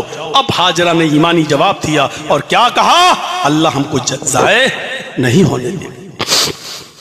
اس ایمان کا نتیجہ کیا ملا؟ کھانا ختم، ستو ختم، پانی ختم، اسماعیل کو پیاس لگ رہی۔ ماں کہتی ہے ہاجرہ میں تو 1-2 دن اور بھوکی رہ سکتی ہوں، بچے کو کیا کروں؟ پانی کی تلاش میں جاتی ہے صفا، پہاڑی پر چڑھتی ہے، نیچے جھانک کر دیکھتی ہے شاید کوئی بستی نظر آ جائے، نیچے اتر کر پانی لے آؤں۔ بیابان جنگل، وہاں بستی کہاں تھی؟ صفا سے مروہ کی طرف جاتی ہے، کچھ دیر آہستہ چلتی ہے، کچھ دیر تیز چلتی ہے، اکڑ کے چلتی ہے، تھوڑا سا سینہ باہر نکال کے چلتی ہے، پھر نارمل چال چلتی ہے، پھر تھوڑا سا اکڑ کے چلتی ہے۔ سعودی گورنمنٹ نے گرین لائٹ لگا رکھی ہے، کہاں تمہیں تیز دوڑنا ہے، کہاں آہستہ دوڑنا ہے۔ یہاں ہاجرہ تیز دوڑی تھی، یہاں ہاجرہ نرم ہوئی تھی، نارمل چال لگا دی۔ 7 چکر لگائے، معلوم تھا پانی نہیں ہے، پھر بھی چکر لگا رہی ہے۔ دیکھیے کوشش، جد و جہد۔ معلوم ہے صفا پہاڑی کے نیچے کوئی بستی نہیں ہے، ایک بار دیکھ لیا کافی تھا، لیکن مروہ پہ چلی گئی، مروہ سے دیکھ رہی کوئی بستی نہیں، ہو جانا چاہیے، سکون مل جانا چاہیے، نہ صفا کے نیچے کوئی بستی، نہ مروہ کے نیچے کوئی بستی، آ جانا چاہیے تھا اپنے بچے کے پاس، لیکن نہیں، عورت ہوں، جتنی محنت کر سکتی ہوں کر لوں۔ اس نے 7 چکر لگائے صفا اور مروہ کے، معلوم تھا پہلے چکر کے بعد کے پانی نہیں ہے، پھر بھی جستجو کر رہی ہے۔ یہ بار بار کا دوڑنا ہمیں یہ سبق سکھا رہا ہے کہ تقدیر پر ایمان لانا ضروری ہے، لیکن تقدیر پر بھروسہ کر کے ہاتھ پہ ہاتھ دھرے رہ کر بیٹھ جانا یہ غلط ہے۔ ہاجرہ نے تقدیر پہ بھروسہ کیا تھا، لیکن بیٹھی نہیں رہی۔ اللہ چاہے گا تو ہمیں پانی دے گا، نہیں تو ہم کیوں دوڑ لگائیں، ہم کیوں جائیں۔ میرا شوہر کہہ کے گیا اللہ کے بھروسے، اللہ ہم کو ضائع نہیں ہونے دے گا۔ دوڑی، ہاجرہ کا دوڑنا، ہاجرہ کا بار بار چکر لگانا، صفا اور مروہ کے 7 چکر لگانا، پھر اس بات کی دلیل ہے کہ جو کر سکتے تھے وہ کرنا چاہیے، جو محنت ہو سکتی ہے وہ ہونا چاہیے، اور پھر انجام اللہ کے سپرد چھوڑ دینا چاہیے کہ اللہ جو میرے بس میں تھا وہ میں نے کر لیا، اب جو میرے بس میں نہیں وہ میں نہیں کر سکتا، اب تو میری مدد فرما۔ وہی ہاجرہ آ کر کہتی ہے، اے اللہ میرے بندے ابراہیم نے مجھے اور تیرے بندے ابراہیم نے مجھے اور اس بچے کو اسماعیل کو تیرے سپرد کیا ہے، اے اللہ اگر وہ آ گئے تو میں ان کو کیا جواب دوں گی اگر یہ بچہ زندہ نہ رہا؟ اللہ اس بچے کو اگر پانی نہ ملا تو میں کیا جواب دوں گی؟ اے اللہ میرے شوہر تیرا بندہ ابراہیم مجھے اور اس بچے کو تیرے سپرد گئے ہیں، کر کے گئے ہیں، اب تو ہی کوئی راستہ نکال اس بچے کے لیے۔ اللہ نے کہا جبریل کیا دیکھ رہے ہو، جاؤ۔ اسماعیل علیہ السلام جہاں ایڑیاں رگڑ رہے تھے، جبرائیل نے وہیں پر مارا اور پانی کا چشمہ جاری ہو گیا۔ یہ ہے ایمان، اور ایمان کے ساتھ عمل صالح، یعنی دوڑنا، بھاگنا، دعا کرنا، پکارنا، اور پھر اس کا عملی نتیجہ دیکھیے زمزم کی شکل میں جاری ہوا، پانی نکلا۔ اب ہاجرہ کو یہ ہوا کہ پانی کہیں بہ نہ جائے، جلدی سے سمیٹنے لگی، اور پانی نکلنا کتنا سمیٹے گی ایک بندی، سمیٹ رہی ہے، پھر سمیٹ رہی ہے، اور کہتی جا رہی ہے اپنی عبرانی زبان میں، زم زم زم زم، ارے رک رک کہاں جا رہا ہے، زم زم رک رک۔ اللہ کے رسول کو بھی یہ لفظ اتنا پسند آیا کہ اس پانی کا نام بدلا نہیں، اس کو زمزم ہی رہنے دیا، یعنی رک رک، وہی پانی حضرت ہاجرہ نے اس کی منڈیر باندھ دی، روک لیا۔ اللہ کے نبی نے خطبہ دیا تھا مسجد نبی کے اندر، اور خطبہ دیتے ہوئے کہا تھا خانہ کعبہ کے اندر، اور خطبے میں یہ الفاظ، یہ لفظ استعمال کیا، اللہ رحم کرے ہاجرہ پر، اگر اس نے پانی کی منڈیر نہ باندھی ہوتی تو یہ پانی ساری دنیا میں اللہ پھیلا دے۔ ذرا تصور کیجیے، اس پورے واقعے کو بتانے کا مقصد میرا صرف یہ ہے میرے بھائیوں، صرف یہ ہے کہ رشتہ دیکھیے ہمارا کیا ہے، ایمان اور اس کی بنیاد دیکھیے کیا ہے۔ کیا ہمارے پاس بنیاد ہے؟ کیا ایمان کی بنیاد سے ہمارا رشتہ مضبوط ہے؟ ہم نے بنیاد کو چھوڑ دیا ہے، بنیاد کو ترک کر دیا ہے، اور جب ہم بنیاد کو چھوڑ دیں گے تو ترقی کہاں سے کریں گے؟ تنزلی آئے گی، تنزلی آئے گی ہمارے اندر۔ جب ایمان کی بنیاد مضبوط تھی تو دیکھیے 313 صحابہ کرام 1000 کے سامنے، میں نے کہا نا جب ایمان کسی کے اندر پیدا ہو جاتا ہے تو لاؤ لشکر نہیں دیکھا جاتا، ایمان پیدا ہوا، 313 نہتے صحابہ، کسی کے پاس تیر ہے تو چھوڑنے کے لیے کمان نہیں ہے،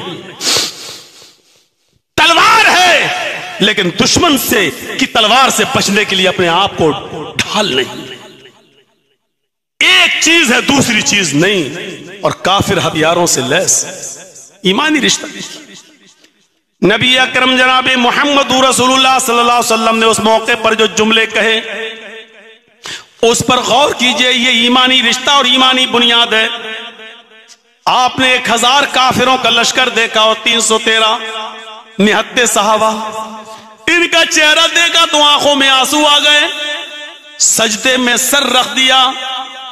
حضرت ابو بکر صدیق کہتے ہیں کہ میں نے نبی اکرم صلی اللہ علیہ وسلم کی پیٹھ پر ہاتھ مارا، اللہ کے نبی نے سجدے سے سر اٹھایا، تو میں نے اتنا روتے ہوئے اللہ کے نبی کو، اپنے حبیب کو اپنی پوری زندگی میں کبھی نہیں دیکھا جتنا میں نے بدر کے دن دیکھا ہے۔ آنکھوں کے آنسوؤں سے زمین تر ہو گئی تھی۔ میں نے کہا اللہ کے نبی آپ رو رہے ہیں؟ فرمایا ابو بکر یہ 313 یہ 1000 یہ نہتے وہ ہتھیاروں سے لیس۔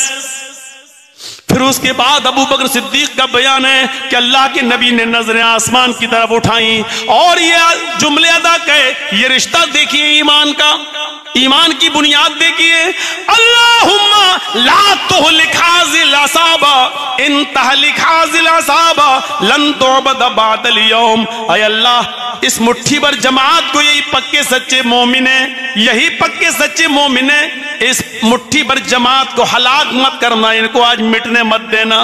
ہتھیاروں سے لیس نہیں ہے، نہتے ہیں لیکن ان کو مٹنے مت دینا۔ الہ العالمین اگر آج یہ ہلاک ہو گئے، انتہلک ھذہ العصابہ لن تعبد بعد اليوم، اگر آج یہ مٹھی بھر جماعت ہلاک ہو گئی، اگر آج یہ مومن، آج یہ پکے سچے مسلمان اگر اس دنیا سے مٹ گئے، لن تعبد بعد اليوم، تو اللہ آج کے بعد کبھی تیری عبادت نہ ہوگی، کبھی کوئی تیرا نام لینے والا نہ ہوگا، کبھی پھر اللہ اللہ کہنے والا کوئی نہیں ہوگا۔ کیا تھا ان کے اندر؟ ہتھیاروں سے لیس نہیں ہے، نہتے ہیں، کمزور ہیں، بے بس ہیں۔ ان کو 1000 لوگوں سے کس چیز نے لڑایا ہے؟ کس چیز نے؟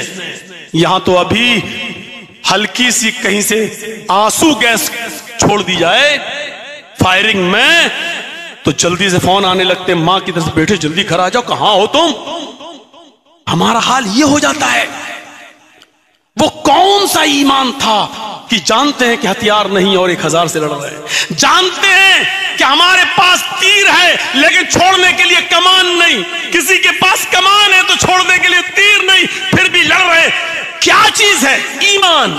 ایمان نہیں ہے ان کے اندر، انہیں 1000 کا ڈر۔ چلاؤ تیر جتنا، ادھر آ ستمگر، ہنر آزمائے تو تیر آزما ہم جگر آزمائے، یہ جواب دے رہے تھے صحابہ کرام۔ اور پھر نتیجہ یہ نکلا، جو ایمانی طاقت سے لڑ رہے تھے وہی زبر ہوئے، اور جو غیر ایمانی طاقت سے لڑ رہے تھے وہ زیر ہوئے، اور یہی 313,000 پر غالب آئے، 1000 پر غالب آئے۔ میرے بھائیوں یہ کون سا تصور تھا؟ ہے ایمان ہمارے اندر؟ ہے؟ تقریر 1 گھنٹہ نہیں 2 گھنٹہ ہو، 2 گھنٹہ نہیں 3 گھنٹہ ہو، لیکن ہمیں فجر کی بات کرنا وہی ہے جو ہم کرتے چلے آ رہے ہیں۔ یہ ایمان کا تصور ہے ہمارے ہاں۔ ورنہ میرے بھائیوں اس زمانے کا ایمان تو یہ تھا کہ عید الفطر کا خطبہ اللہ کے رسول نے جب صحابہ میں دیا تو آپ پردے کی اور سے صحابیات کو بھی خطاب کرنے لگے، اور صحابیات کو خطاب کرنے لگے تو آپ نے صرف ایک ہی بات کہی تھی، تصدقن فإنی أريدکن أکثر أہل النار، زیادہ سے زیادہ صدقہ و خیرات کرو اے عورتوں، اے عورتوں کی جماعت، میں نے تمہیں جہنم میں سب سے زیادہ جلتے ہوئے دیکھا ہے۔ ان عورتوں نے کہا اسٹاپ، بس کیجئے اللہ کے رسول، آگے کی نصیحتیں ہم نہیں سننا چاہتے ہیں، ہمیں بس اتنا بتا دیجئے کہ عورتوں کو جہنم میں سب سے زیادہ جلنے کی وجہ کیا تھی، ہم آگے نہیں سنیں گے، اتنا ہی سنیں گے جتنا ہم عمل کر سکیں۔ اے اللہ کے رسول لمبا چوڑا خطاب ہمیں نہیں سننا ہے، ہمیں وجہ ریزن بتائیے کہ کیا ہے، عورتیں سب سے زیادہ جہنم میں کیوں جلتی ہوئی دیکھی ہیں۔ اللہ کے نبی نے فرمایا تکثرن اللعن و تکفرن العشیر، تم لعن و تان زیادہ کرتی ہو اور غیبت چغلی اور اپنے شوہروں کی نافرمانی زیادہ کرتی ہو۔ اٹھائیے کتاب الایمان مشکات کا اور دیکھیے بخاری مسلم کے حوالے سے اس حدیث، کیا پورا خطبہ اس کے اندر درج ہے؟ صرف اللہ کے رسول نے پورے خطبے میں ایک ہی نصیحت کی تھی، تم زیادہ سے زیادہ صدقہ و خیرات کرو کیونکہ میں نے جہنم میں تمہیں سب سے زیادہ جلتے ہوئے دیکھا۔ وآخر دعوانا الحمدللہ رب العالمین، ہو گئی تقریر۔ وہاں یہ ایمان تھا، یہاں یہ ہے 2 گھنٹے 3 گھنٹے۔ بولیے صاحب آزادی ہے ہمارے میں جانتا ہوں کہ ہمارے محترم نے ہمیں آزادی دی ہے, ہمارے مکی صاحب نے کہا کہ اب کوئی ٹائم کی پابندی نہیں ہے, چاہیے, لیکن میں کیا کروں کہ گھر سے فون آ گیا, میرے ابو ابھی لکھنؤ کے ہاسپٹل میں ایڈمٹ ہو گئے, مجھے ابھی نکلنا ہے. تو میرے بھائیوں, آزادی ہے محترم کی طرف سے مجھے, ہمارے جنید مکی حفظہ اللہ کی طرف سے, لیکن میں آپ کے ایمان کا جائزہ لینا چاہتا ہوں. یہ شوق ہے ہمارے اندر کہ زیادہ سے زیادہ سنیں, لیکن ہمارے اندر یہ بھی ہے کہ ہم کرنا وہی ہے جو ہم کرتے چلے آ رہے ہیں. ہم فجر کے بعد اپنی روش پر رہیں گے. مجھے بتائیے کہ 2 گھنٹے کی تقریر زیادہ بہتر ہے جس پر عمل نہ کیا جائے, یا وہ ایک نصیحت کہ اللہ کے رسول بس پہلے ہم اس پہ عمل کریں گے, بعد میں ہم دوسری بات سنیں گے. نبی اکرم کا پوری زندگی کا سب سے لمبا خطبہ اگر کوئی تھا تو حجۃ الوداع کا خطبہ تھا. 1,44,000 صحابہ کی موجودگی میں. آج تو مائک خراب ہو جائے تو مولانا جرجی سینٹ کے چلے. میرے پیارے ساتھیوں, 1,44,000 کا مجمع, لیکن وہ خطبہ بھی اگر مولانا جرجیس اپنے انداز میں اس خطبے کو پیش کر کے اگر بیان کر دے تو 15 سے 20 منٹ میں اپنی بات پوری کر دے گا. یعنی وہ خطبہ بھی 15 سے 20 منٹ سے زیادہ کا نہیں تھا, یہ زندگی کا سب سے لمبا خطبہ تھا.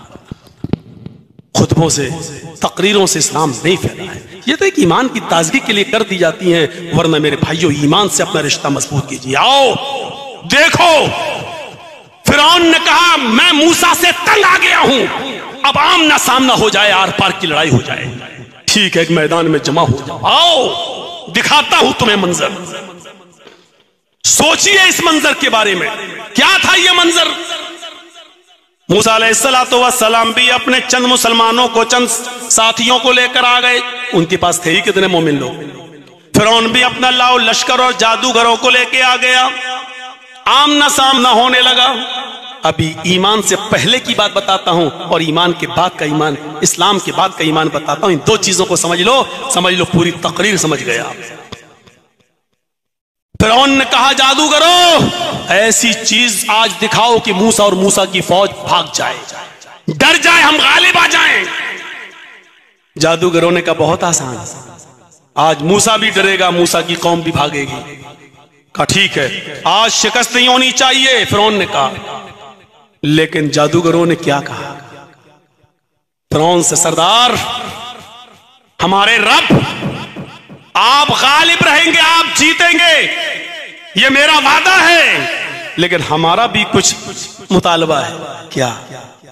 اچھا یہ بتائیے کہ اگر ہم اپنا تلسم دکھائیں, اپنا جادو دکھائیں, موسیٰ اور موسیٰ کی قوم بھاگ جائے تو ہمارا انعام کیا ہوگا. دیکھیے جب ایمان کسی کے اندر نہیں ہوتا تو ایمان کی طرف لالچ. ہمارا انعام کیا ہوگا, آپ ہمیں کیا دیں گے. قرآن کہتا ہے کہ جادوگروں نے فرعون سے کہا اِنَّا لَنَا لَأَجْرًا اِن كُنَّا نَحْنُ الْغَالِبِينَ, اگر ہم غالب آ گئے موسیٰ پر اور موسیٰ کی قوم پر تو ہمیں آپ اجر کیا دیں گے, ہمیں آپ بدلہ کیا دیں گے, ہمیں انعام کیا دیں گے. یہ ہے انعام کے لالچ میں کوئی کام کرنا, یہ ہے غیر ایمانی. تو فرعون بھی جانتا تھا کہ ان کو لالچ نہیں دیں گے تو کیا ہوگا, یہ بھاگ جائیں گے, نہیں دکھائیں گے. تو فرعون نے جانتا کیا کہا, وَإِنَّكُمْ لَمِنَ الْمُقَرَّبِينَ, انعام کی بات پوچھتے ہو تو میری کیبنیٹ میں شامل ہو جاؤ. صحیح ترجمہ, ہم تمہیں اپنا مقرب بنا لیں گے, ہم اپنے پاس بٹھائیں گے, ہم اپنے کیبنیٹ میں, اپنے مشاورتی کمیٹی میں ہم تمہیں شامل کریں گے, جو بھی کام کریں گے تم سے پوچھ کر کریں گے. کتنا بڑا بھائی, کوئی چیف منسٹر مولانا جرجیس کو اپنا قریبی بنا لے تو ہماری تو 5 انگلی گھی میں ہے کہ نہیں. کوئی پرائم منسٹر اگر مجھے اپنا صلاحکار بنا لے, اپنے پاس رکھنے لگے تو ہماری تو 5 انگلی گھی میں ہے کہ نہیں. اب انعام کا لالچ, اپنا قریبی بنا لے گا فرعون, اٹھنا بیٹھنا لیٹنا سونا چل, پھر تو ہمارے پاس کمی کس چیز کی.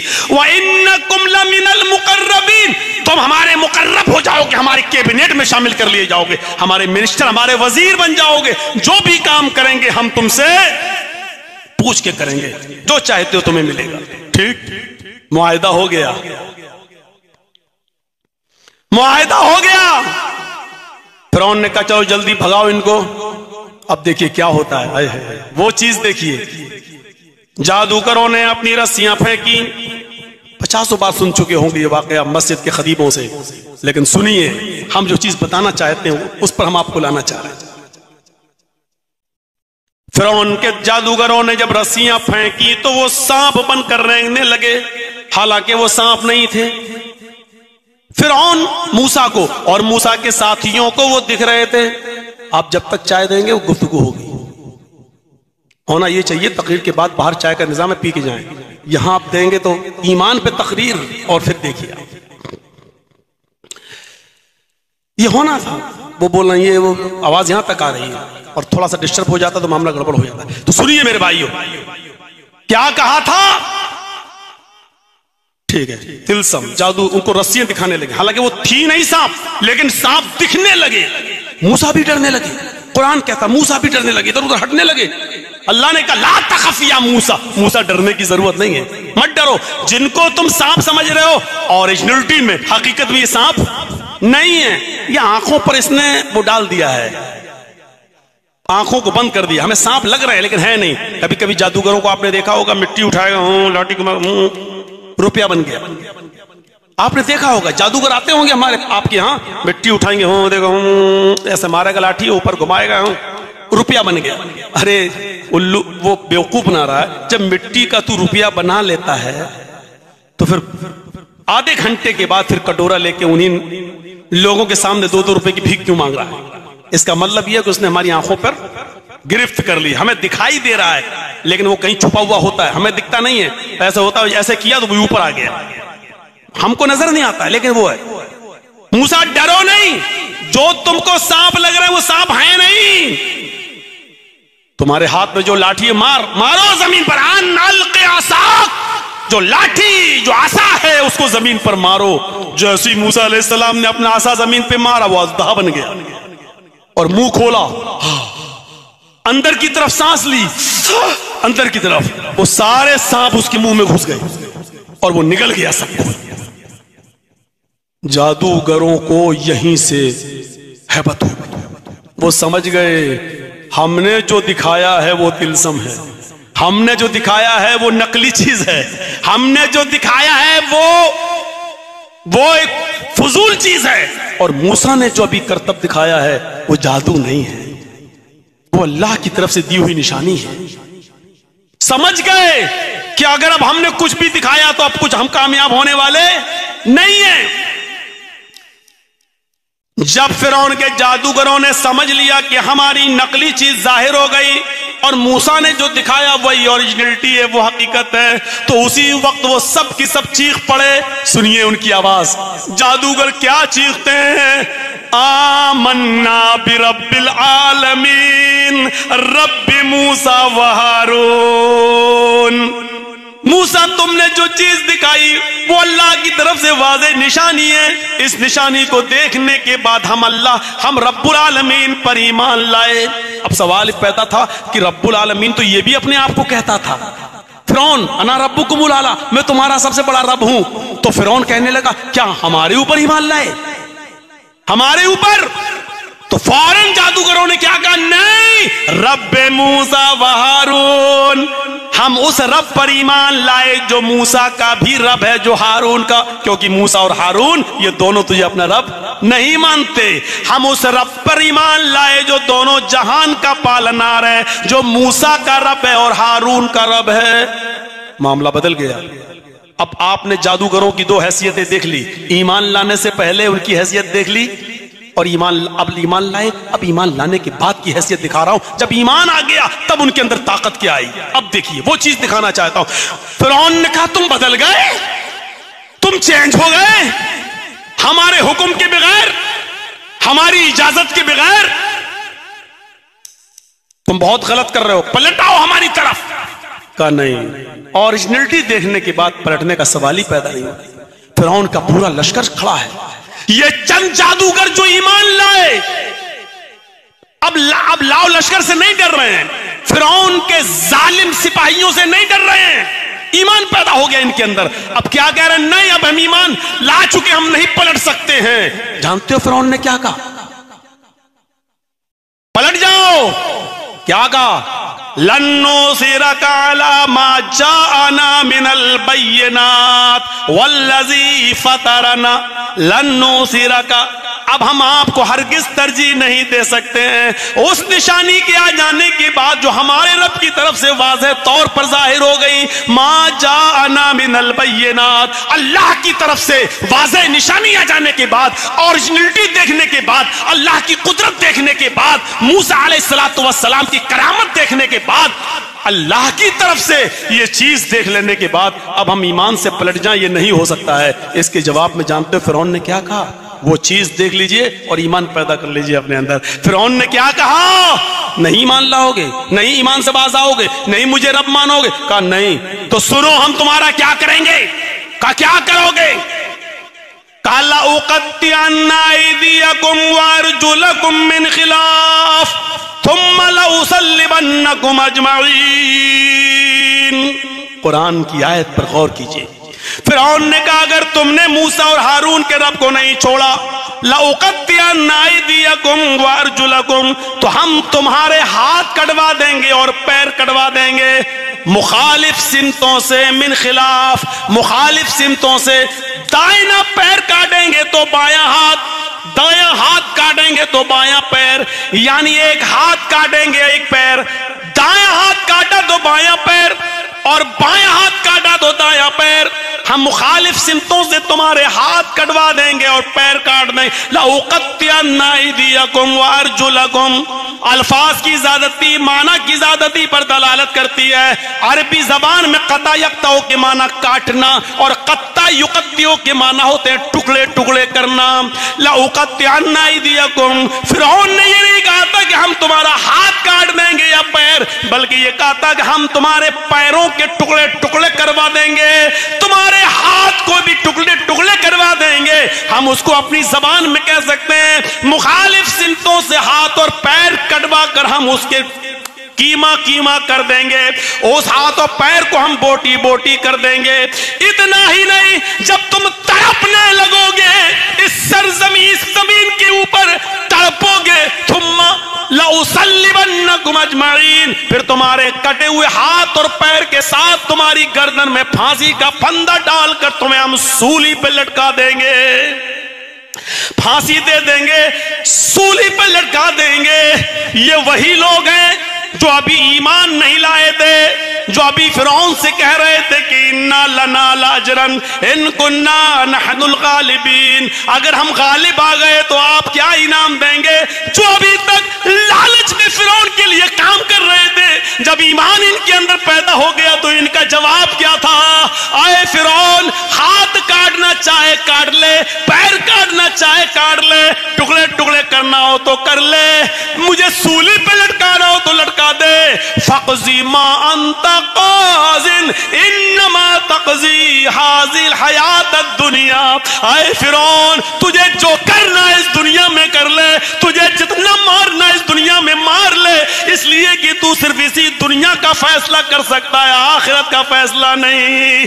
پورا واقعہ فرعون اور ان کے جادوگروں کا جب ایمان لائے تو آپ کے سامنے ہم نے پیش کر دیا، اس سے آپ کو اندازہ ہو گیا ہوگا ایمان سے پہلے کی زندگی کیا ہوتی ہے، اور جب کسی کے اندر ایمان آ جائے، ایمان کا جوش اس کے اندر آ جائے تو پھر وہ موت سے نہیں گھبراتا ہے، سولی پہ لٹکنے سے نہیں گھبراتا ہے، ہاتھ اور پیر کٹوانے سے بھی نہیں گھبراتا ہے، اس لیے کہ اس کو لشکر نہیں اللہ رب العالمین پر توکل ہوتا ہے، اس کو معلوم ہے یہ دنیا میں بس یہ سزا دے سکتا ہے لیکن آخرت کا مالک نہیں۔ اسی لیے اب ان مومنین نے جو جادوگر ایمان لائے انہوں نے کیا کہا؟ انما تقضی هذه الحیات الدنیا، یہ صرف تو دنیا ہی میں کر سکتا ہے، آخرت میں نہیں، یعنی تیرا پاور صرف اس دنیا تک ہے، آخرت میں نہیں۔ یہ ہے ایمان کی طاقت۔ کتنے پرسنٹ ایمان ہے ہمارے اندر؟ سوچ لو۔